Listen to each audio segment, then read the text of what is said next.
গোপালগঞ্জ বাংলাদেশের বাইরের কোনো জেলা নয়, গোপালগঞ্জ বাংলাদেশের একটি জেলা।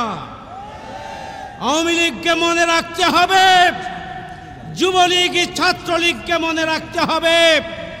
হাসিনা বাংলাদেশের প্রধানমন্ত্রী নয়, এটি হাসিনার বাংলাদেশ নয়। সুতরাং আপনারা যে আগুন নিয়ে ছিনিমিনি খেলেছেন, সেই আগুনে আপনাদের পুড়ে ছারখার হয়ে যেতে হবে।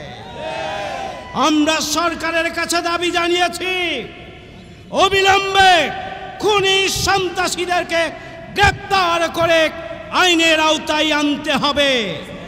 আইন শৃঙ্খলা রক্ষাকারী বাহিনীর ভূমিকা, নীরব দর্শকের ভূমিকা, ফ্যাসিবাদের দোসরদের ভূমিকা তারা পালন করেছেন। সুতরাং আইন শৃঙ্খলা রক্ষাকারী বাহিনীর মধ্যে যারা লুকিয়ে আছে ফ্যাসিবাদের দোসর, তাদেরকে খুঁজে বের করে বিচারের আওতায় আনতে হবে।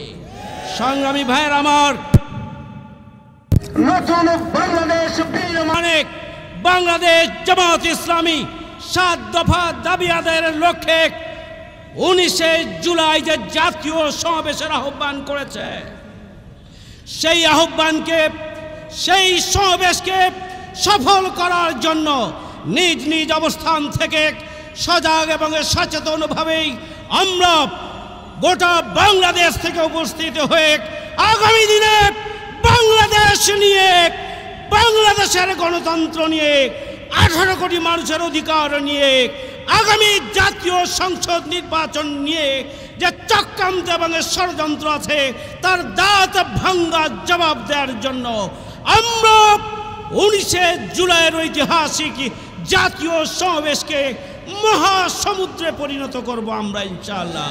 সে আহ্বান জানিয়ে আপনাদের সবাইকে ধন্যবাদ জানিয়ে আমার কথা এখানে শেষ করছি।